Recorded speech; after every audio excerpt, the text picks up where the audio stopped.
All right. Hello, everyone. Welcome to the Applying to Schools in Europe and Canada workshop. Just as a quick kind of a reminder, thank you, Ms. Hilda. Please do put your questions in the chat. There will be a Q&A session throughout. So if you want to wait until the end to ask your question, that's fine. If you want to ask it throughout, that's okay. We'll only address it at the end, but feel free to ask a question when it pops up.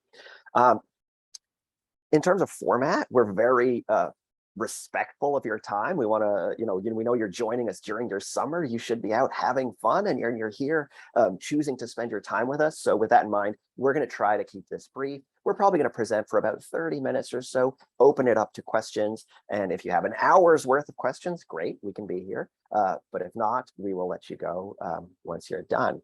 Now, my name is Chris Weber. My pronouns are he, him, and I'm the University of British Columbia's regional representative here in the US Northeast. I'm actually based in New York, and UBC is in Canada. I'm going to be the one moving the slides around, so if there's any issues, you know who to blame.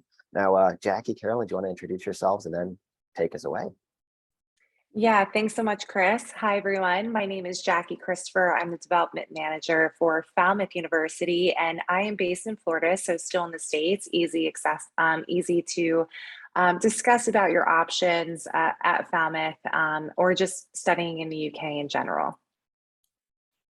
And my name is Carolyn Barr. I'm the International Relations Advisor at the central level of Leiden University. I'm actually located in the Netherlands, but I've worked in the British system, the American system, and now the Dutch system over the last 15 years. So I bring a different kind of perspective to a lot of answers to questions for sure. So I'm going to talk to you a little bit about the Netherlands, and we have a really great presentation for you. So I believe we're going to start with Canada. We're not, sorry. Go ahead, Jackie. Great. Thanks so much, Carolyn. So there's so many benefits of an international degree, right? So we're going to go through a few different things about, what are the advantages of studying internationally, having an international degree. And the first one is personal growth. So overseas educational systems promote subject specialization and focus, independent study, and critical thinking skills. A survey of 10,000 companies found that over 80% said they actively sought out graduates who have studied abroad for a few reasons.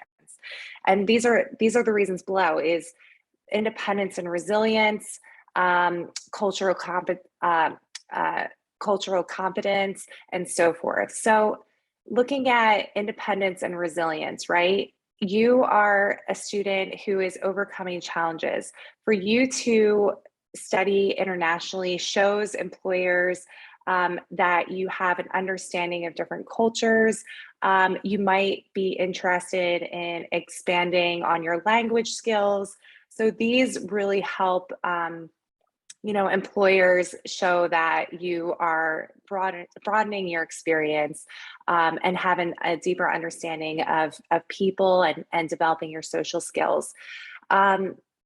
So the global network, that is also a huge benefit. You'd be surprised how many students just after they graduate, what students, where they end up, whether it's back in the States or, studying in a different country.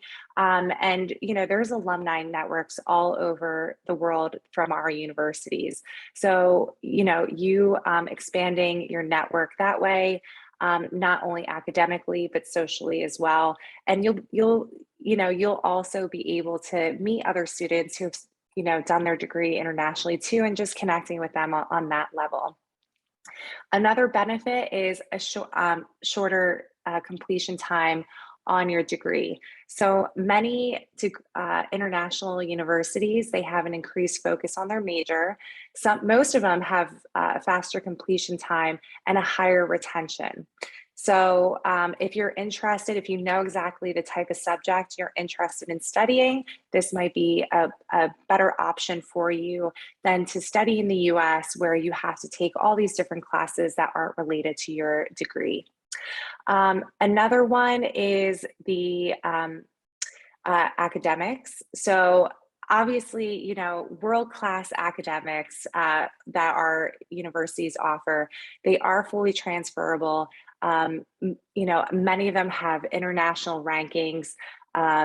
if they are public institutions, they are usually more affordable compared to private. But they're usually, all of them are recognized internationally, but the private ones you just want to be careful of. And now I will pass it on to Carolyn to discuss about work placement opportunities. Absolutely, because international institutions all around the world will have lots of different opportunities for you that may also seem familiar when you're looking at comparing to the US.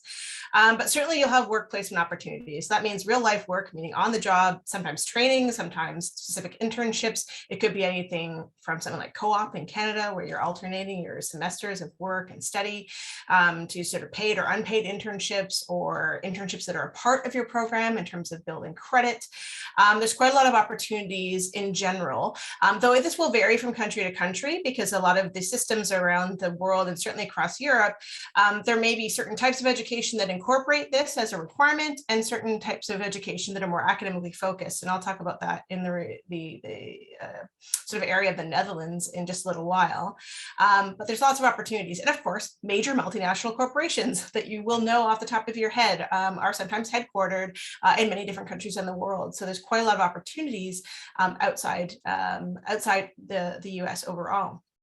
Now, Jackie did notice or say this a little bit, that lower costs might be involved, and this can be the case, and that could be tuition fees. Many of the institutions, of course, are public, are highly regulated in terms of tuition fees, and then they tend to be lower than maybe some American institutions or other private institutions around the world. So it's a good thing to compare, I would say. Often your healthcare and insurance can be less expensive when you're studying abroad and in getting student level insurance, for example. Living costs may be different. They could be a lot lower. They could be a lot more expensive. So it's actually one of those things to double check, but it's still a benefit, because it's going to be looking at really learning how to budget and looking at and seeing what matches your family budget and your interests. So I think there's elements of that actually still give you a benefit in terms of planning as well. And you may actually be able to use your US loans, maybe even if there's issues with the GI Bill or the Yellow Ribbon funding and so forth. You might be able to actually use some of those opportunities abroad. Now, again, this can vary quite drastically from country to country, in addition to institution, because it's an institutional decision whether or not those are accepted. But it is a great thing to look and see what's available to you. There's great lists through the US loan sites to find that out. And of course, institutions around the world have been welcoming international students, often for decades, sometimes centuries. So there'll be a lot of familiar resources for you. There, things like advising in your programs academically, or a careers office, maybe the housing officer, or we've mentioned alumni network and sort of student life officers, and residence life assistants, and all these kinds of layers of support, even for learning and functional challenges, for example. All sorts of student life focus in terms of clubs and organizations and ways to get involved on campus. So there's a lot of these kinds of things, and it's not just the domain of American universities that you'll find all of these things. So we're ready to welcome you on campus and to make you feel at home, regardless of what country you're going to be in. So it will feel a little familiar, but I will say, we mentioned earlier, maybe a new language is possible to learn. These are all different cultures, because you're going to be learning those cultural competencies. So while some things may seem familiar and we have a lot of these things available to you, really it's all about differentiation, because you're going abroad to learn a lot of different skills, to have a different cultural experience, and to really immerse yourself and make you different than other candidates. So I think that really sums up the benefits of having an international degree in general.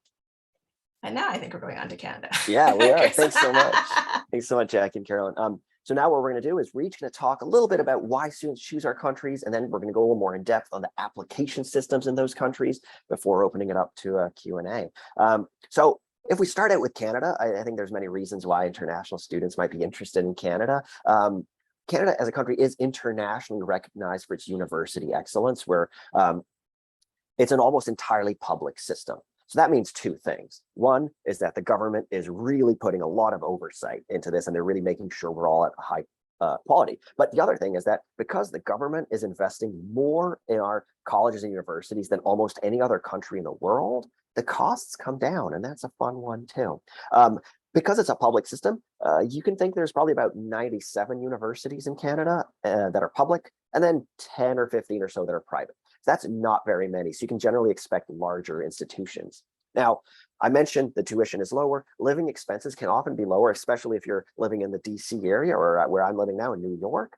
Canada is terribly affordable and I love it. And one of the biggest reasons for that is the public health care. Our government invests so much in public health, whether it's physical or mental health. So definitely a really, that's one of the reasons why we're #1 in the world for quality of life, that investment in education, that investment in healthcare. We're very inclusive, we're a welcoming country. So it's a very safe and sort of beautiful place to be. Now, in terms of if you're going to Canada and you want to go to university and you're interested in getting your career started, yes, study permit allows you to work, but work experience, we're very big fans of, especially Carolyn alluded to co-op. So if you're not familiar with cooperative education, co-op is a program where you can do your work experience, where you alternate a semester of study with a semester of work. So you're not having to juggle classes and essays and exams at the same time as your job. You're either doing one or the other. And this is a great opportunity to get paid, relevant, mentored work experience. So by the time you graduate, you can really tell employers,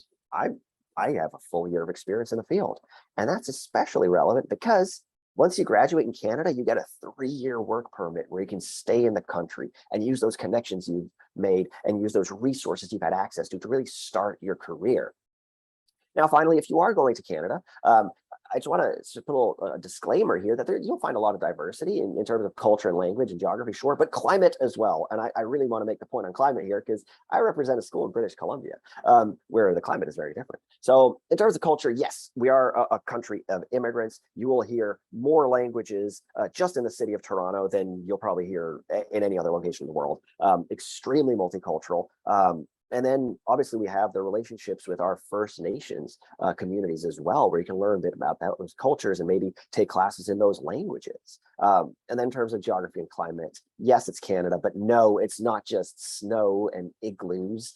We've got forests, we've got mountains, we've got beaches, we've got everything from hot summers to snowy winters, but we've also got rainy winters where you don't really see much snow, or warm summers. So everything you're looking for. Now, in terms of student experience in Canada, yes, everything you can expect from the US. First year housing, sports, student run clubs, even Greek life. Who knew Canada had fraternities and sororities? That's very exciting. So all that kind of stuff is something you could find in Canada if that's what you're looking for in a university. And our academic programs are very extensive, they're very flexible. You'll often find hundreds of majors at universities that offer you the option to double major, to major minor, to change your major throughout. So very flexible. We're going to talk about applying in a little bit. So right now, we're going to talk about the UK. Thanks, Chris. So yes, the United Kingdom, as we all know, I think there is an idea of the United Kingdom that we have high quality education. We have a strong reputation for world-class education. Many of our universities are on world rankings, competing against other higher tiered universities. So we have a wide range of universities available that show strength in our academics and specialization in subjects. We're the second most popular study destination in the world. Many students across the world come to the United Kingdom to have a strong education in their subjects. We have over 130 universities in the UK to choose from, and our degrees are accredited. You'd be surprised, that's like a myth that degrees aren't accredited. Yes, they are. They can transfer back. There are some, degrees that we do recommend you do research on, like those professional degrees such as medicine, physical therapy. You would definitely need to do some examinations when you come back to the state, and it depends on the state of when you come back to, but the majority of those degrees are accredited and they transfer back easily. Now, the other great thing is, I know Chris was talking about Canada and you can dabble in many different subjects, but in the UK, it's very different. So there is an early degree specialism in the UK. Now it says England, Wales, and Scotland. Actually, that is false. It's England, Wales, and Northern Ireland. I do apologize for that. England, Wales, and Northern Ireland, they offer 3-year bachelor's degrees. And the reason for that is you go directly into the subject, you're not doing any prerequisites. Now, if you're looking to dabble in many subjects and then focus in as you go along while you're in your degree, then I would recommend Scotland.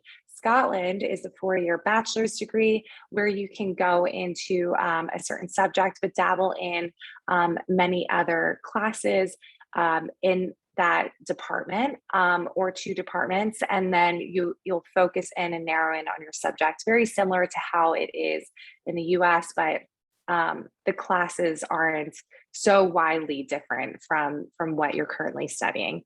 So it's perfect for students who do have a genuine interest in that subject. It just depends. You want a 3-year bachelor's degree, go directly into the subject, not take any prerequisites, or do Scotland where it's 4 years, and then you can dabble in a few different subjects, have a longer experience, and then narrow down your focus. And you can change your degree specialization in Scotland as you go along. So next thing is global industry placements. Yes, we do have, depending on the university and depending on the program itself, we do offer industry placements. It just depends on, like I said, the university and the program. We do offer degrees where, if it is a 3-year bachelor's, we do offer 4-year bachelor's where the 3rd year is a work placement, but that also depends on the university and the program. But we're very, we encourage students to get those industry placements. We all have careers offices that can assist you with finding the best fit. So it is, it's definitely an option, and not just in the UK, but internationally. Another thing is affordability that we've been, all discussing. The UK is also very affordable. If you are looking out of state, I would say it is the out of state prices, public out of state prices, very similar to the UK system. But again, it is those 3-year bachelor's degrees that can make it more affordable. Most are, the majority of the UK universities are FAFSA accredited. And just to give you an insight into that, if it is FAFSA accredited, it's an accredited university, it's accredited degree. So that is a point to let you know that, we are accredited if you have any concerns. But yeah, do your research. They do vary depending, London, of course, is going to be much more expensive than out of London. So yeah, do your research and definitely compare. But usually you'll see the range of universities from $30,000 a year, tuition, living expenses, everything, to roughly $45,000, $50,000 a year. Living in the UK is also a gateway to explore new regions and countries. It's so affordable. Just, taking a train ride to Brussels or Paris. Flights are very accessible and not as expensive as you would compare in the US. And if you're interested in studying in the UK, many students that go over may have family ties, ancestry, or dual citizenship, or European nationality. And the other benefit of studying in the UK is you can work while you're studying. So while you are on a student visa, you can work up to 20 hours a week. During non-term time, you can work up to 40 hours a week. And next, I am going to pass it on to my colleague, Carolyn.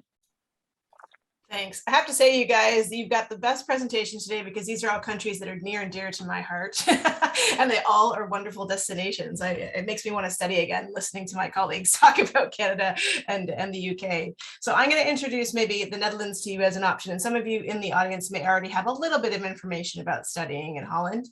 But there's lots of really great reasons why students will consider the Netherlands. And maybe it's never popped on your radar yet, but it is a very safe and welcoming country. It's tiny. It's about 200 or 300 kilometers in each direction. So really, you can consider that we're the doorstep of Europe. Really 2 or 3 hours, you're in Paris. 3 or 4 hours, you're in Berlin. My institution is 20 minutes from the international airport. You can hop around Europe quite easily by train or plane. And you can really experience all of the Netherlands and all its history, all of its, food, its festivals, its museums, the tulip fields, all those wonderful things are quite easy to experience across your program timeframe when you're in the Netherlands. And so it really represents a different choice. You have a cultural immersion opportunity because while really everyone speaks English here to a very high proficiency. We're actually #1 English proficiency in the EU. And that means that there are hundreds of bachelors taught in English and hundreds of masters taught in English. It's still a different culture. So it's not like studying in the US, it's not like studying in the UK, or it's not like studying in Canada. The Dutch have a very distinct culture. They also have their own language. While you do not have to learn Dutch, I do recommend that you pick up a little bit to really make your stay a little different and to meet more Dutch people and to have a bit of a more integrated experience. But it's not required to come and study in the Netherlands. So it's sort of peace of mind that it's an easy destination in that sense, and it's safe for you to do so. There's quite a lot of opportunities across the country. There's 14 research universities and over 40 universities of applied science. And I'll explain those terms in just a second.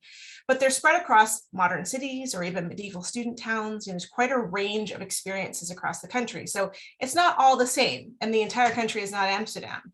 So when you're doing your research, it's really nice to take a look at all the different aspects of the cities and student life that might make a decision for you a little easier when you're looking at all the institutions in the Netherlands.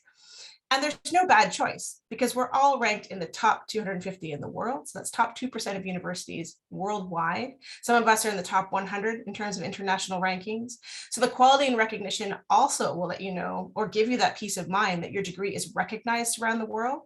Of course, it's accredited. All the universities generally, well, not all universities, but the vast majority of universities are accredited in their home country or by an accreditation organization, which means they're then recognized in other countries. Therefore, you can do masters or PhDs or work in other countries as well.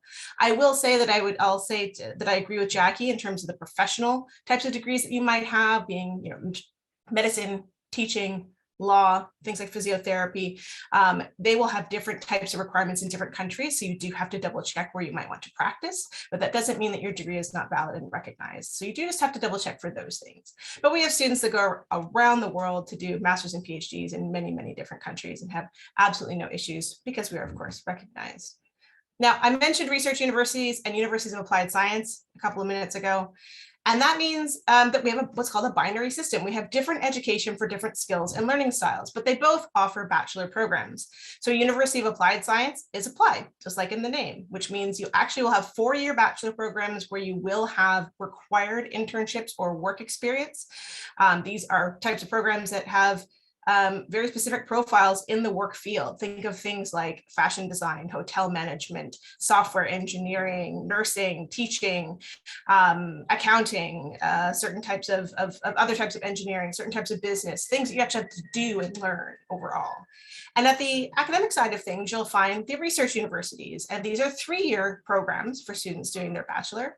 And they focus on academic subjects. Think of things like psychology, archaeology, languages, history, culture, liberal arts and sciences, medicine, law, the list goes on and on. So these types of programs are offered at different types of institutions, but they all offer a bachelor program that is recognized around the world. So depending on your interests and your skills, there'll be a fit for you in one of those places. And of course, we're looking for the independent and proactive students who can really be their own advocate, because in the Netherlands, students are really expected to be an adult when they come and study with us. So you will have to be able to manage your own time, reach out for assistance when you may need it, and really show cross-cultural interest in wanting to engage in your programs, because you will have to be very active in your classes and in your group work that you will likely be doing across any of the programs you would study. And like in the UK, you do generally have to choose the type of subject that you would like to study from the beginning. However, we have a lot of interdisciplinary programs and 13 liberal arts and sciences colleges across the country where you can have that mixing and matching and personalizing your curriculum element as well. So it's a bit of both, I would say. And it's a competitive cost of attendance. It ranges anywhere from about 2,200 euros, which is similar to the US conversion at this moment, up to about 16 or 17,000 euros per year for tuition, depending on your nationality and the program. And you're looking at, usually around 10,000 euros a year for living expenses. So very, very affordable when you're looking at your entire cost of attendance. And you are allowed to work while you study. Of course, you're allowed to study. Having a part-time job outside your course if you have time to do that. And then if you're a non-EU student, we do invite you to stay for what's called an orientation year after you finish your program to live and work in the Netherlands and hopefully stay a little bit longer. So there's quite a lot of opportunities to do all of those types of things in the Netherlands as well. So I think this gives a little bit of a snapshot, I would say, to the country itself. We will move on a little bit to how to apply next. All right, fantastic. So yeah, now we're going to spend a few minutes on our application systems in each country so you can get an idea of what it actually looks like and in comparison with each other, especially. So I'll start out talking about Canada. I don't know why I felt I had to specify that it's an online application. I think the days of sort of writing it down on paper and mailing it in are long gone. But the most important thing to know about when you're applying to Canada, it's mostly a decentralized system. I think only about 5 Canadian universities are on the Common App. So really, you're generally going to each individual institution, with 2 exceptions. One is the province of Ontario. They have a system called UAC or OUAC, and that's their own Common App where you can apply to a number of programs within Ontario through one application. And the other is the province of British Columbia, where you'll go through EPBC or Education Planner BC, where again, same thing, you go through one system to apply to all the universities in BC. Outside of that, it's always each individual institution. Now, when you're applying to Canada, it's very important to note, you're not applying to universities generally. You're not coming in undecided, but you don't have to know your major just yet. You're generally applying to a faculty, like say the Faculty of Science or the Faculty of Arts, or you might be applying to a degree, like a Bachelor of Commerce or a Bachelor of Applied Science. So you have to have a certain idea of what you want to do, but not too specific. You won't declare your major till the end of your first or second year. And the requirements for entrance are based on the degree you want to study or the faculty you want to go into. So make sure to check those. Now, Canada is still a very traditional country in terms of admissions. We still do things very much based on academics. Now, most institutions in the country are only going to look at your grades. They only want to look at junior year and senior year. So we tend to look at recent results. And they only want to look at relevant classes. So if you're applying for engineering, physics, chemistry, math, English, yeah, for sure, they're going to look at those. Now, some institutions will only look at those 4 classes and nothing else. Others might look at everything you took in junior and senior year and then focus in a little more on those sciencey ones. So it depends. But just so you know, we try to do things in a friendly way. So we're looking mainly at recent results and mainly at relevant classes based on your degree. A holistic evaluation is not very common. I don't think there's a single university in Canada that looks at recommendation letters. And there's a few universities that might ask you a few questions about yourself. They might even ask for an essay, but in general, it should be like 5 questions, 100 to 200 word answer, something a little more flexible like that. But it's not all institutions, just some institutions, maybe some programs within universities. So generally, we're looking at grades first.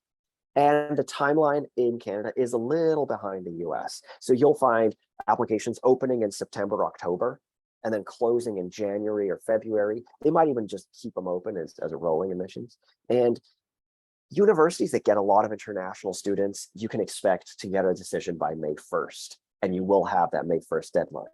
But institutions that don't have too many international students, they might give you a June 1st deadline, because that's what we do in Canada. For Canadian students in the country. You might actually not even hear back from an institution until mid-May. And that could be a problem if you're also applying to universities in the US. So just know that the timeline's a little bit behind, but most large universities that have a lot of American students will meet the May 1st deadline. I think that's kind of the basics about Canada, but I'm open to answering any questions later on. Great. And for the UK, there's 2 application choices. So there's UCAS, which is a centralized application system in the UK, very similar to Common App. Or you can apply directly to a university's online application. Now, there isn't, it's not, direct online applications with the university isn't always available. It's only for some universities. So what I recommend doing is applying through UCAS. But if you do have a university who you are you're very adamant on, who has an online application, I would just recommend applying to them, but not apply to any other universities. Now, here's why. UCAS is the main UK centralized application system, and you can only apply up to 5 UK universities. Now, when you're applying, you're not only applying to the university, but also to the degree program. Chris was mentioning earlier that, you know, you're not applying to a specific degree, you can apply for a department, whereas in the UK, for us, we need to know this specific degree. You can apply to, you know, one university twice, but different degrees. That is possible, but you can only have 5 choices. So the UCAS, so if you do a centralized, if you do a direct online application, it doesn't impact that 5 university choices. And then once that is submitted, then it goes through the UCAS system. The other thing I want to mention is deadlines. So there are a few deadlines to bear in mind. There is the October 15th deadline. This only applies to Cambridge or Oxford, and the professional degrees such as medicine, physiotherapy, and so forth. So there's only that 15th of October deadline to be aware of. There are some Ivy League universities that have a January 26th deadline, but the majority of UK universities, they have rolling admissions. But of course, you know, you want to apply early to make sure that you, you know, the places are, you know, the places aren't completely filled. So I would aim for that 26th of January deadline. That will be the best solution for you. And also it would help you plan out for the year going forward. But if any cases happen where you do decide you want to study in the UK, something happened, and it was April of your senior year, and you said, hey, you know, to your counselors, I want to apply to a UK university, it is possible. So just bear that in mind. When applying, academic criteria and qualifications are crucial for admittance. So we highly look at standardized testing, GPA, and AP exams. So because since COVID, we have changed our entry requirements, or have been not test optional, but text flexible. So many universities, instead of doing SAT and AP exams, it could be SAT or AP exams. You can pick and choose which one, but just remember that standardized testing, unfortunately, is very important when applying to UK universities. I hope that wasn't too confusing. Any questions, please let me know. I'm happy to answer. And now I'm going to pass it on to the Netherlands. Thanks, Jackie. So like I indicated earlier, it's a binary system. So there's 2 types of higher education that you will choose between in the Netherlands, and they have both their own types of application processes. And it's decentralized, meaning all the universities, and actually even programs within a university, can determine their own admissions processes and application processes to a certain extent. So there's a 2-part process, and it is online now. You know, as Chris was saying, it's sort of weird to say it's online, but it's only been a few years since the last Dutch university got rid of paper applications, believe it or not. But now everything is online, and you do have to register in a database called StudyLink, which is the government database for the Netherlands, where they keep track of all the students. It's where you can access your account really, you know, for years and years and years if you need transcripts or educational records or these kinds of things. So it's not an application system for international students, but it's a registration process that's required to start this process. And there you'll be able to choose up to 4 programs that you would like to apply to. These are specific programs at universities. So you're not applying to the universities, but programs at the university. And there's a limit of 4. There's an additional limit depending on the kind of program you're applying to. So there are some selected programs called numerus fixus programs, or fixed number programs. These are the most selected programs in the country. Think of things like medicine, psychology, international relations, international business, physiotherapy. You can only apply to 2 of those, and medicine itself even has a restriction of 1 maximum to be able to apply to. But in total, you can choose 4. And once you do that, you'll receive the links from the universities to finish the application online with the university and the program itself. The deadlines for this can vary anywhere between December and usually May 1st, though depending on your nationality, you might have some further flexibility, but I highly, highly recommend not doing anything past May. Make sure you apply early for the programs that you're looking at so that you don't miss out on the opportunities, but also you'll find out your admission decision earlier in many cases.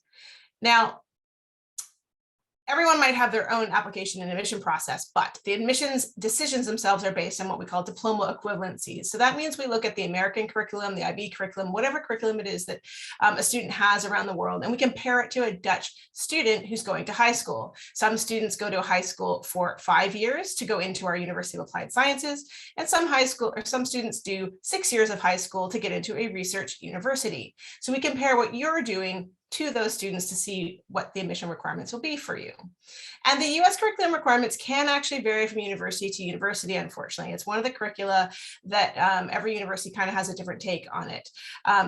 For example, at a research university, we're tending to look for a specific GPA and at least 3, usually 4 AP courses with exams to be eligible to apply to a research university.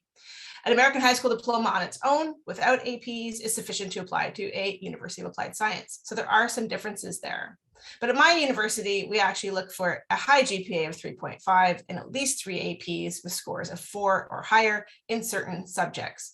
So it's not important to remember that detail today, but what's important to realize is that you do need to inventory per program. So for each of the 4 programs you might apply to in the Netherlands, make an inventory of what the admissions process is, what the admission requirements are, if there is a selection process, and the deadline, for example. You can, of course, inventory many other things about the programs, but those things are all very important. So you're well aware of what you need to do and when, so you're not scrambling closer to deadlines or you don't miss anything overall.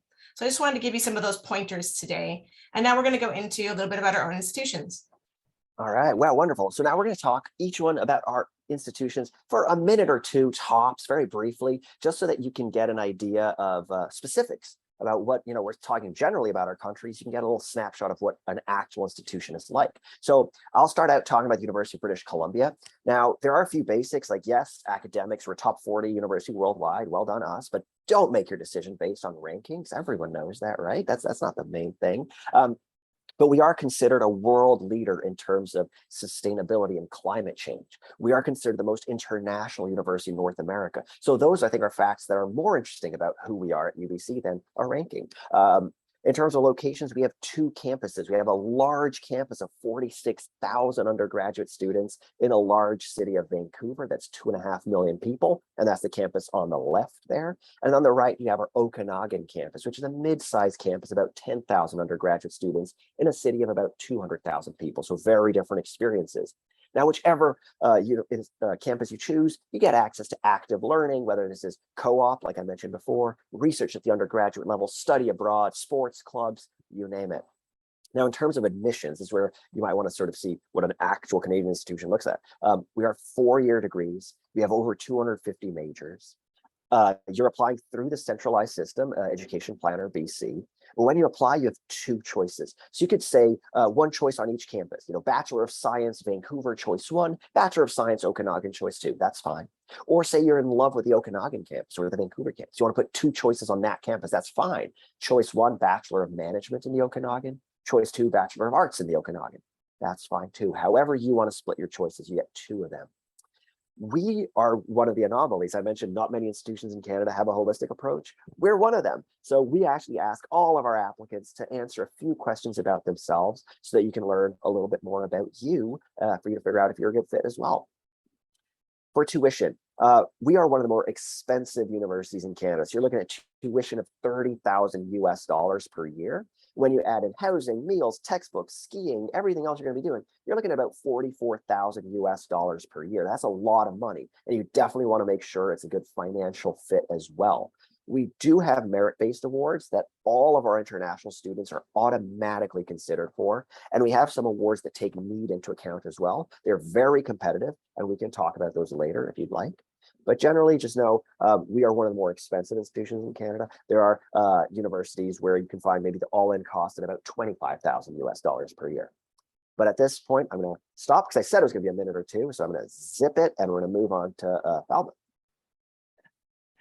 Thanks, Chris. So Falmouth University, so we are a creative industries university. So what does that mean? We are creative arts universities that is focused on the industry experience. We have professional facilities, equipment that professionals use today that is loaned to our students. We have tons of different rooms, equipment that is all high level standard what professionals use today. We have been teaching for over 100 years, and we started with a small school of art based in town, and now we've just expanded and have two campuses. We're located in Southwest England, 5 hours from London, 5 minutes from the beach. So we're in a beautiful we're located in a beautiful county called Cornwall. And if you don't know what Cornwall is this beautiful county that a lot of Brits go to the south to vacation. So, it's a very quintessential British town, harbor town, lots of boats, beautiful scenery, cobblestone streets, exactly what you can picture England being. We have about 5,000 students, 10% are international, and we have guaranteed housing for international students by a certain deadline. The degrees, all of our degrees are 3 years long. Some of them are even 2-year degrees, like our technical theater arts. All of them are subject focused. Again, you're gaining that industry experience. And we have 9 creative academic departments ranging from photography, architecture, music, theater arts, games. One of our, standout academies is our Games Academy, which is #1 in the UK. So if you're interested in esports or designing games, think of us. And again, we incorporate that real world experience, having access to internships, equipment, and all of that great stuff. Now, I mentioned that the UK is very heavy on standardized testing. The great news with us is that we do not require ACT, SAT, or APs. We're a creative arts university. We're focused on your creativity. So if you are a student who doesn't do well on, standardized testing, don't worry. Part of our application, you would need to do a portfolio or an audition, and including having an interview with the academic. So there are options available, like I mentioned earlier. You can apply directly to us or through UCAS. We do offer scholarships up to £5,000 for the first year. We do accept FAFSA, and we have rolling admissions. Total costs, you're looking tuition, living expenses, everything, roughly $40,000 a year. And remember, that's a 3-year bachelor's degree. Now I'm going to pass it on to Carolyn. I'm going to bring up the rear before we get to questions. So some people have popped some questions in the chat, so please keep popping them in there, and we will get to them after this slide. And I'll tell you a little bit about Leiden University in a nutshell, because we are the original or the oldest university in the Netherlands. So we're 4.5 centuries old, coming up on at least 450 years shortly. And I think what makes us different in the Netherlands is certainly that we are a top 100 ranked institution around the world. And it's not so much the number, kind of like Chris said, you shouldn't choose your program based on ranking. But in terms of that peace of mind, that Leiden University is similar and is in the same kinds of organizations and professional groupings as Oxford and Cambridge and Heidelberg and MIT and Ivy League schools and so forth. So it's more for that comparison than anything else. But we have a lot of history and prestige that goes along with that, sort of that number of years of sort of tradition, but also a lot of innovation.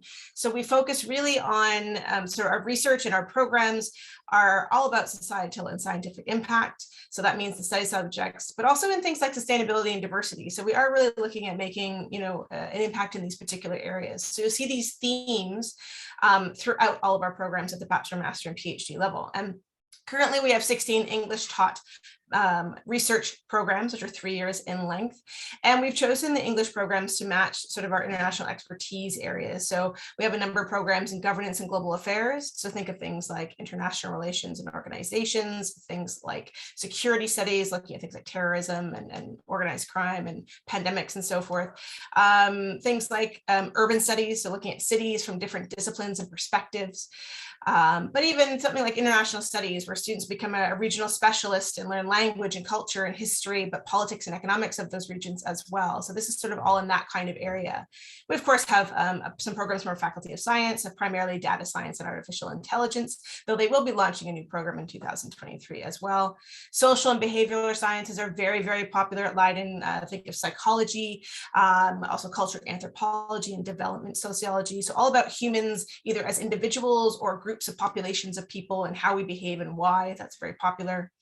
We're also world renowned for our archaeology faculty. We're actually the only full faculty of archaeology in the country, which is a unique combination of science and history and heritage management. So students who are interested in studying multiple disciplines, but maybe aren't entirely sure and really like this kind of idea, archaeology is something to consider because our students go on to many, many different kinds of careers around the world.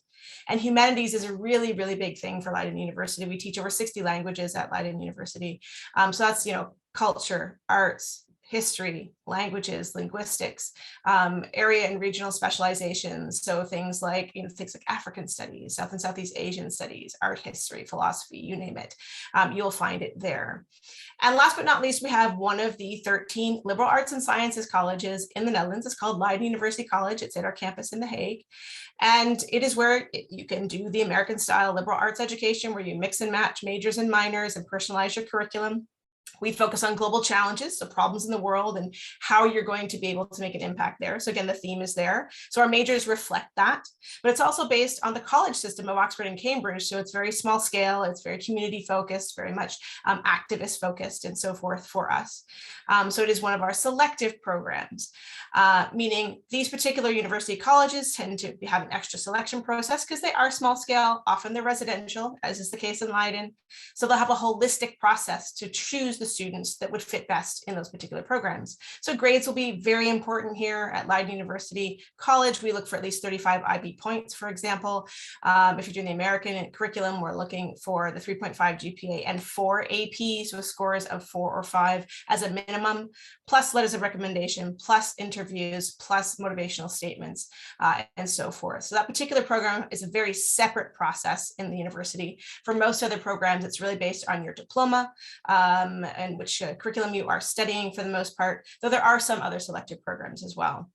Now, I've gone through the admissions and application bit a little bit already in the sense of what we require. Our deadlines do range between December 1st and May 1st specifically. We are the most expensive university in the country. That sort of also comes with being the oldest in certain ways. So I will own up to that. And again, we're looking around that 2,300 to 18,000 euros per year, depending on your nationality and program. And when I say nationality, if you happen to have an EU or EEA passport, then you're eligible for the lower tuition fees, which the Dutch government sets at around 2,300 euros per year. If you have a non-EU or non-EEA passport, then you're paying the higher tuition fees that are set by each institution individually and will therefore vary across the country. We do have the Holland Scholarship, which is for non-EU or non-EEA citizens, and that's a 5,000 euro award in the first year. Currently, and actually I won't say currently, we no longer accept FAFSA and American financial aid. Unfortunately, it's a very difficult process and they use a lot of checks. And in Europe, we don't use checks anymore. So it's one of these things that really puts a stopper on many of these programs, unfortunately. So there's only a couple of universities in the country that still accept FAFSA, and that won't change in the future for us. So you will have to be looking at financially planning in another way if that's something that's very important to you when you're planning ahead. So I think that gives you a bit of information about the university. The last piece that I'll mention is that we are unique because we're in 2 cities in the Netherlands. So we are in the city of Leiden, which is a university town. It's a small medieval town with canals and windmills and tulip fields. It's where Rembrandt was born. It's very, very historic overall. And then we have about 25,000 students here. And 10 minutes away in The Hague, which is the International City of Peace, Justice, and Security, is our second location. And all the programs that have something to do with that particular theme are offered there in The Hague. It's a much bigger city, a bit more of a young professional city. So the students who are choosing those programs are choosing the location there as well. So with that, I think we're going to go to questions and Chris is going to moderate for us. Okay, fantastic. Thank you all. I see there's a number of questions in the chat. We may have received questions sent as a private message to us, which means not everyone's seeing them. So if you have any questions like that, please feel free to share them. So one of them that I've received, for instance, is what does it mean if a degree is accredited? We've seen this word being thrown around a lot. We've been talking about accredited degrees. Do any of you want to take this? Well, what does that mean? And give it a go. And then Jackie, you want to add something?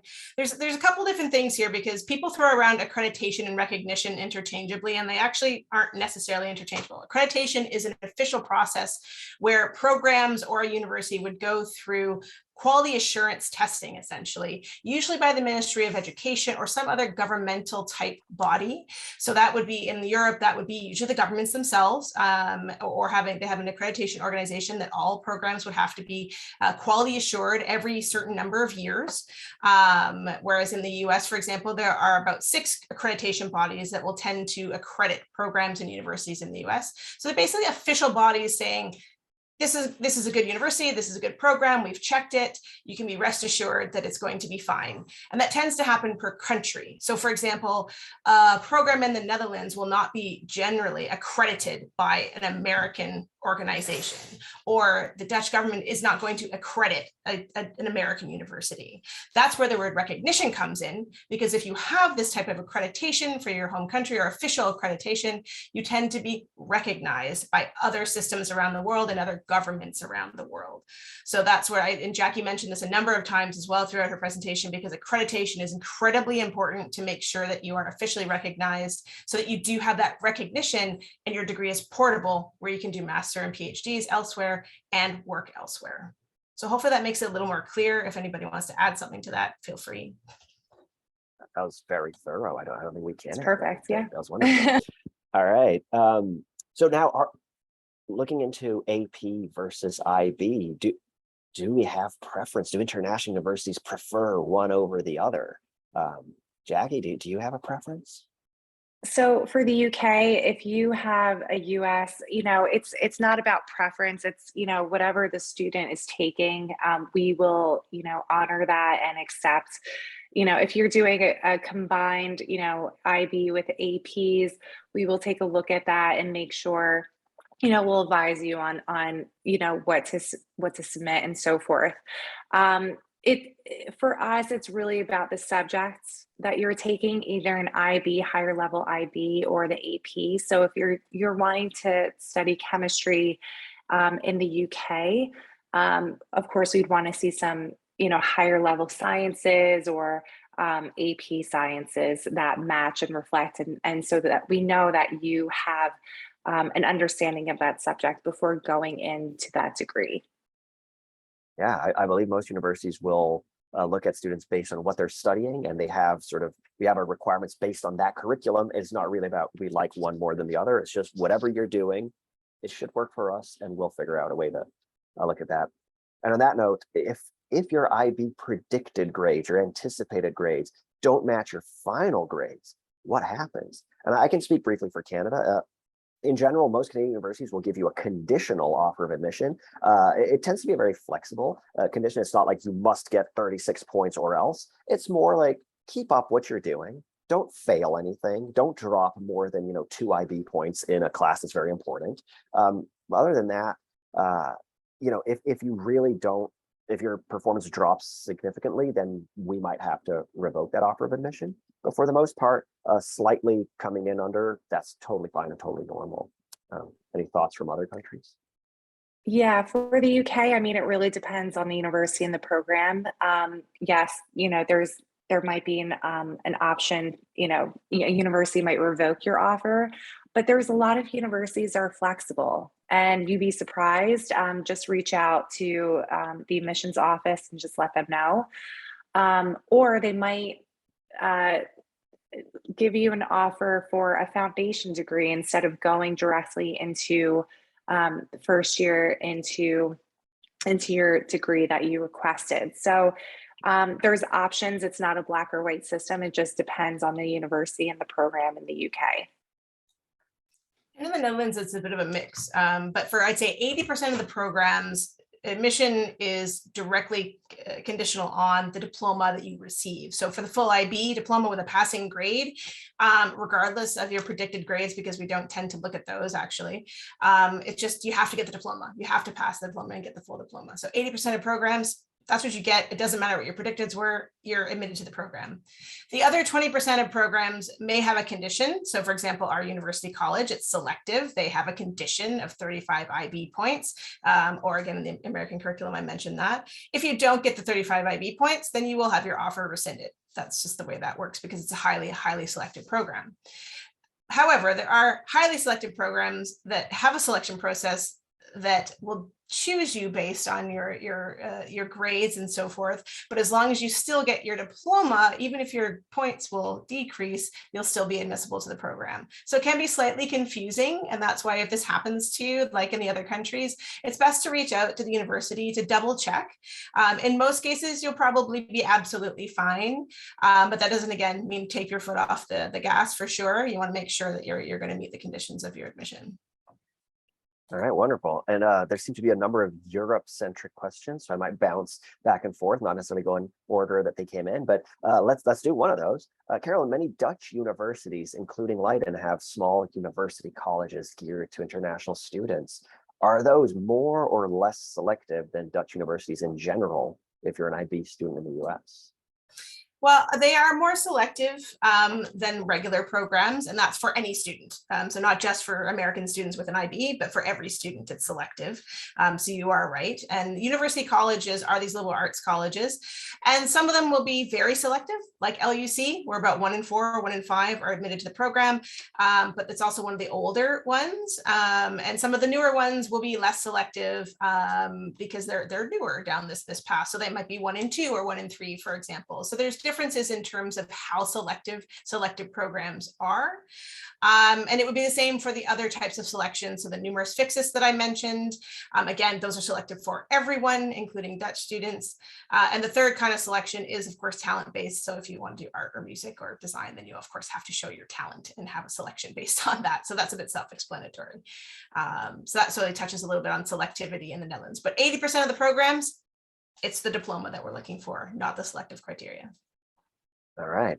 Now there's a question here about, does your English need to be perfect to study at an English language speaking university? I guess this, regardless of the country. And I can say that for Canada, we're going to tend to look at your curriculum. Like if you've been at a US high school for the last 4 years, we might just say, no, you don't need to prove anything extra. If you could handle high school for 4 years and get good grades, that's good enough for us.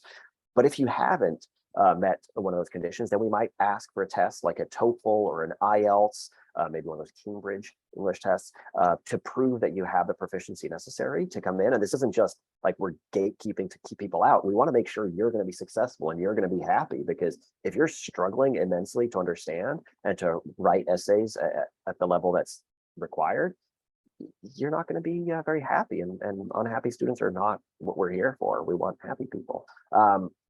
Any different policy for the UK and Netherlands? Nope, we all agree. Everyone does the same thing. How fantastic. Carolyn, one more Euro question for you. Is there any kind of entrance exam similar to the SAT for Europe specifically, or does that not exist? No, there's not. I mean, for American students who are studying the American curriculum in an American high school on American soil, you might find a request for the SAT or the ACT, but it's usually, hey, if you've written it, send it. It's not usually a requirement, but there's no equivalent to that overall, because most of those tests are really specific to the curriculum that you might be studying. So it's not really relevant to have that if you're applying to a different country. So you'll find it's pretty easy, I think, in that kind of sense, but they will have other requirements. So that's important just to double check, but there isn't something extra you have to seek out to take an exam for generally. All right, wonderful. Now there's a very, very practical question here. How does health insurance work for international students? Will you need to have US-based health insurance? Do you have to pay for local insurance? And I think I expect we're all dealing with kind of social democratic ideals here in our countries. So Jackie, do you want to sort of talk to us about how that would look in the UK? Yeah, so when you are applying for your visa, you will need to pay an NHS surcharge up front. So it depends on how long the duration of your degree is. So if it's a 3-year bachelor's degree, you will need to pay the surcharge. It's roughly £500 times 3. So you're paying up front for, health insurance. But the NHS healthcare surcharge is I know we're thinking of health insurance and so forth, but it's basically giving you access to full healthcare in the UK and not having to worry about additional fees and so forth. The only small fee that you might encounter when you're in the UK is prescription drugs, but it's like only like 6 to 12 pounds, like if you receive a prescription, but otherwise you are fully covered. So it's a very simple process. You pay up front when you apply for your visa, and you don't have to worry once you get to the UK. How about the Netherlands? What's it look like there, Carolyn? It's pretty easy because you have to have a student health insurance. So either your health insurance from home will cover you, or you can get a student-based health insurance for a very low amount of money every month. Usually 30 or 40 euros a month will cover you, unless you love to like go skiing and maybe you need a helicopter rescue or something like this. And hopefully that never is the case. But it's quite simple. And then of course you'll get your family doctor, and you'll just basically usually show your card if you have an issue or need to go to the hospital or have a doctor's appointment. It depends on the insurance that you choose. Sometimes you have to pay up front and then be reimbursed. But most of the student health insurance is really just having your card, having it in place so that you need healthcare, it's available to you. And of course, it's also a sort of standardized healthcare system. Everybody has access to whatever it is that you need. So it's very easy here in the Netherlands. It's not something that that you'll think about much after you have your insurance, because everything's available to you. Yeah, and in Canada, famously public healthcare system, so you have to pay into it. But depending on what province you're in, that might be something like $50 a month or so. And I realize I think the numbers we all mentioned are kind of similar, that come out to maybe like $500-600 a year. It's really not very much to cover absolutely everything. For your first few months in Canada, you might have to be on a private plan just while you get enrolled in your provincial healthcare system. But yeah, I think we all have similar values in our countries regarding the importance of public healthcare. All right, here's another one. Is there a list of EU universities that accept FAFSA? Does that exist anywhere? Where can students find out if their universities accept it? Carolyn, On the FAFSA website, they list all go. the universities around the world that will accept their FAFSA. So it's pretty easy. That was nice and easy. Yeah. Do European universities, while we have you, Carolyn, let's get on an EU roll here. Do European universities still offer free tuition for foreign students? Because apparently Norway, Germany, and Sweden used to. Do you know if that's still the case in any countries? I don't know about Norway and Sweden. I would gather not for international students, but maybe for EU citizens. But it's something you can double check quite easily just by Google searching. Germany has flip-flopped on this over the years. They've gone from free to paying back to free for the most part. It can vary per sort of county in Germany as well. But in the vast majority of these cases, those programs are taught in German. So students would have to be able to be fluent in German to do those programs. You may find a handful of English programs that are also free, but it will be dependent on each particular institution, what's available overall. So a lot of the free education tended to be in the home language versus English, but these things change on a regular basis. You may have seen recently that Denmark made the decision to put all of their education in Danish once again, so it's impossible. It will be impossible in the future to study in English. So it's always a moving target. So it's good to double check the countries that you're looking at. But even the countries that don't have it for free, it is very inexpensive in general because it is highly subsidized by both the governments in the European countries and the European Union itself. So even if there is a fee, it tends to be quite low. Like in Belgium, it's around 600 euros, I think, a year. I mean, the Netherlands is more expensive at just over 2,000 euros a year, but still highly, highly affordable. All right, what about Jackie? Very helpfully posted the link in the chat, so you can find the link to all the universities that take FAFSA for that previous question. There's a question here about what about studying abroad? Is that an option in your countries? Can students come to your countries, or can they, if they're studying in your countries, go elsewhere? Jackie, what's that situation in the UK? Yeah, so we do have a few partnerships with US universities that want to send students over to do a semester abroad. That's no problem. But if you are studying at Falmouth, of course, we do have study abroad partnerships all over the world. And you do have that opportunity to do that if that is something of interest. Yeah. Carolyn, how about in the Netherlands? Can students go for a month or leave for a semester or so? Absolutely. So in certainly in research universities, but also University of Applied Science, usually in their final year, they have a semester to either do a study abroad option or a minor, or do electives, or even do a minor at another Dutch university. So you can easily do that.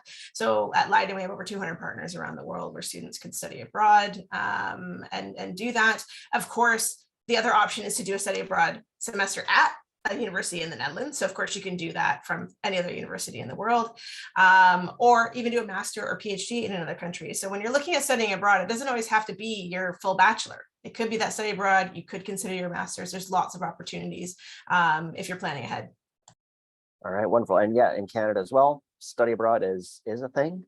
We do send students to like hundreds of different institutions around the world. So definitely all these kind of really fun things that you find at US universities, a lot of them aren't US inventions, or they aren't exclusive to the US. You can find them around the world. Carolyn, we have another very focused EU question.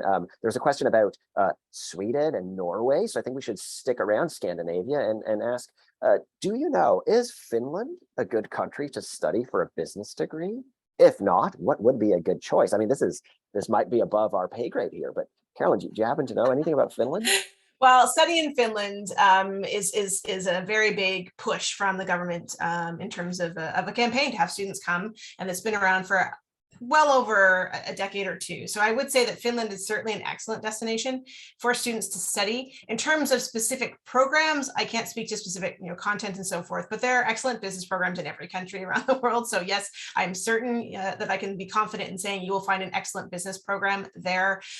You've got a number of different major universities that again are highly ranked and highly recognized around the world. Of course, keeping in mind it's very cold. So that's one of the things you should take a look at when you're looking at studying abroad. And it's very dark in the winter time, so that's something to consider. But it's a wonderful country. There's a lot of universities who are welcoming the students that are coming there, and they're very much interested in internationals coming on board. So I would say absolutely check it out. You will definitely find business opportunities there.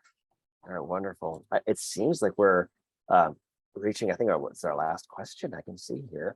So last one, I assume, before we all go on with our days. Or I guess, I don't know if this is going to be country specific or institutionally specific. Do you accept transfer students who have completed an associate's degree, i.e. 2 full years? And I can say that for Canada, generally, yes, we accept transfer students, and usually we will accept no more than 2 years worth of credits. So if a student comes with 3 years, they might have to redo one of those. If they come in with 2 full years, they may still have to do 2.5 years, depending on if all the credits transfer over. But yes, in general, transferring is totally available in Canada because we also do 4-year systems. How about countries with 3-year systems? Yeah, for the 3-year systems, you would transfer into year 2 and then still have 2 years left of education. Be mindful of what you're looking to study. Most universities would want you to, be studying in the subject that you want to continue on to in the UK. It varies, so make sure to double check with the UK university before applying. But for Falmouth, yes, and this is for all universities, we do accept the associate's degree. They will most likely transfer to year 2. And for the Netherlands, the quick and dirty answer is no. The transfer is not a typical thing. There's not a separate category for students. Students have to apply as a first-year student, or because there isn't a category for first-year students, it's just you're applying to your program. Because you're studying so many specific types of courses, it's very rare that a course could transfer in terms of being equivalent and being relevant to your program. That being said, you normally have a semester's worth of elective space. And so once you've been admitted and begin your program, you're allowed to petition the exam boards of your program to accept some of your credit for those spaces should you choose to. It's called exemption instead of transfer. So it's unfortunately something you cannot know before you start your program. So in the Netherlands, you do have to be aware that you will likely start, or you will have the opportunity to do your full 3 or 4 year bachelor, and maybe you'll be able to reduce that by up to a semester. And in some cases, if you don't have the right requirements to get into the university, the associate's degree actually then counts as your credential for admission versus any exemption of credit. So it does vary, but transfer is not something typical in the Netherlands. All right, amazing. So it seems like we've reached the very end here. I've had a number of questions about where can I find the link to this? When will I find the recording? And Ms. Heald has recorded it. Your schools will, I suppose, send it to you. Yes. There we go. Yes. Yes, So yes, it'll be sent to the college and career coordinator in your schools, which is the person located is located in counseling. So yes, it will be sent out.